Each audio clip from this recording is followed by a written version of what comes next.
नमस्ते साथीहरु, म चाहिँ तपाईहरुलाई आज Nokia C1 Plus को अनबक्सिङ गरेर देखाउने छु। C1 Plus मोबाइल अनबक्सिङ गरेर देखाउने छु र यसको प्राइस भन्नुपर्दा चाहिँ एनआरपी रहेको छ 8379 रहेको छ साथीहरु र यसको बारेमा म केही जानकारी दिने छु साथीहरु।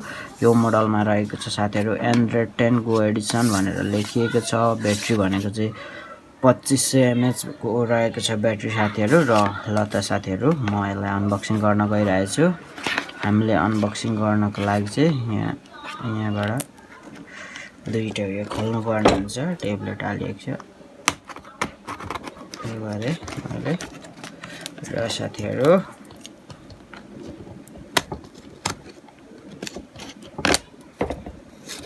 रहेको छ र साथीहरु यसलाई चाहिँ म बिस्तारै खोल्ने छु निकाल्ने छु। हेरौं साथीहरु राम्रो छ। सिल्क परेको सेट चाहिँ साथीहरु एकदम मोडल यहाँ हेर्न सक्छौं। फ्ल्यास लाइट रहेको छ, क्यामेरा, ब्याट्री भने चाहिँ यसको ब्याट्री हामी देख्न सक्छौं। मर्डिन बार रहेको छ। ओके यसलाई चेक गर्छौं र साथीहरु यो मोबाइल भित्र के आउँछ त अब हामी हेरौँ न त। रहेको छ C1 Plus गेट स्टार्टेड भएको रहेको छ साथीहरु। हामी हेर्न सक्छौं यो सबै हामीलाई डिटेल्स देखाएको छ साथीहरु।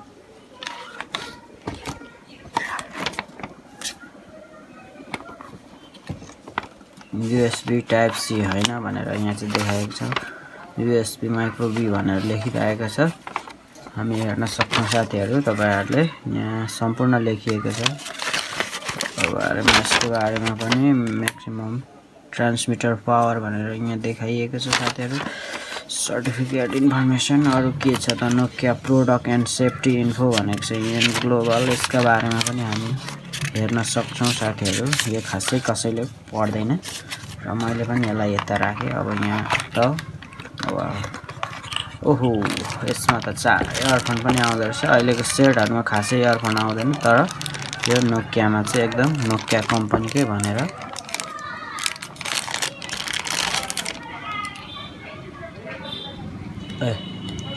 हेर्न सक्छौं। नोकिया कम्पनीकै इयरफोन आएको छ साथीहरु।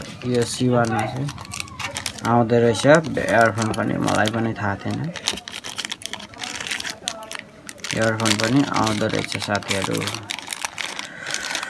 र साथीहरु सो चाहिँ अब हामी के गर्छौं भने यहाँ हेर्छौं डाटा रहेको छ, ओरिजिनल डाटा कम्पनीबाट आएको र यो भनेको चार्जर रहेको छ साथीहरु। अरु यति तीनटा त भइगयो। यो ओरिजिनल चार्जर, ओरिजिनल डाटा, यो चाहिँ एकदम राम्रो हुन्छ साथीहरु र सबैलाई थाहा छ यो कुरा त। यो इयरफोन पनि मैले यसलाई राखिदिए र साथीहरु अब म तपाईहरुलाई यसको ब्याट्री भनेको चाहिँ कति रहेको छ त हेरौँ न त। ब्याट्री मैले निकाल्न चाहे। वाउ ब्याट्री हेर्न सक्छौं यो टाइपको 2500 mAh को ब्याट्री रहेको छ। 3.80 भोल्ट 9.5 वाट्स लेखेको छ। ग्लोबल पुरा यस्तो देख्न सक्छौं साथीहरु हामीले। र यो सेटको बारेमा केही कुरा गर्नुपर्दा चाहिँ साथीहरु यसको बडी भनेको छ 150.1 एन्ड 71.2 इन्टु 7 mm को रहेको छ साथीहरु। बडी भने डिस्प्लेको साइज भनेको 5.45 इन्च रहेको छ। इन सेल प्यानल भनेको छ 200 ppi। Resolution HD plus 1440 into 1080 pixel रहेको छ। 18.9 एपिसेट रेटियो रहेको छ। CPU भनेको क्यूट कोर रहेको छ। 1.4 GHz को रहेको छ भने र्याम भनेको चाहिँ यसको साथीहरु 1 GB र्याम रहेको छ भने यसको स्टोर भनेको चाहिँ 16 GB रहेको छ। एक्सप्यान्डेबल युजिङ माइक्रो एसडी कार्ड भनेको चाहिँ यसको चाहिँ मेमोरी कार्ड हाल्न सक्छौँ। Software UI Android 10 go Edison र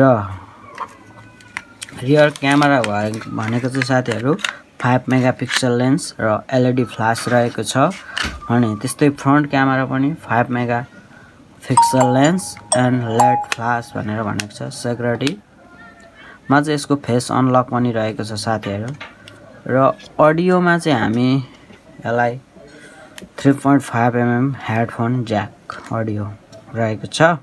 कनेक्टिभिटी ड्युल सिम रहेको छ। 4G रहेको छ। वाइफाई 8.2 रहेको छ। Bluetooth 4.2 GPS APS micro USB 2.2 रहेको छ साथीहरू। हामी यसरी यसलाई हेर्न सक्छौँ साथीहरू। लेट्स गो यसरी जान सक्छौँ साथीहरू। यो मैले अहिले सेट गर्न चाहिन्न। राम्रो एकदम सिल्की रहेको छ। राम्रो लाग्यो मलाई चाहिँ। तपाईहरुलाई कस्तो लाग्छ? र साथीहरू अब हामी यसलाई प्याक गरिदिन्छौँ। अफ गरे मैले पावर अफ गरे र साथीहरू यसको ब्याट्री पनि निकाले मैले। साथीहरू बिस्तारै गर्नुहोस्। यो सिल रहेको छ। मैले ब्याट्रीलाई जस्तै लाए। यो सेलिङ हो साथीहरू।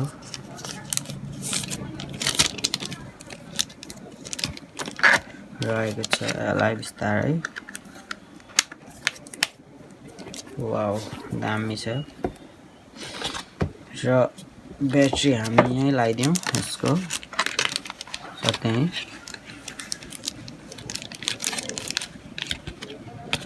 टक्कसँग यसलाई यहाँ राखौँ भने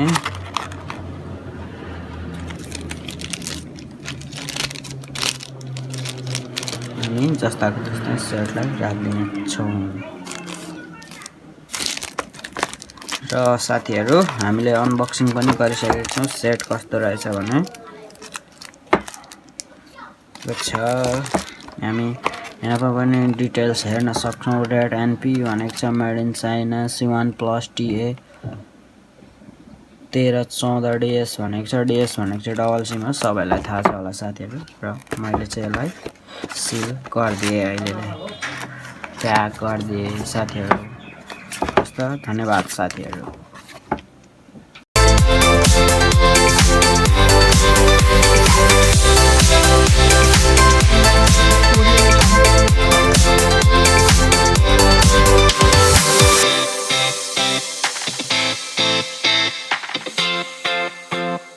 Audio Jungle.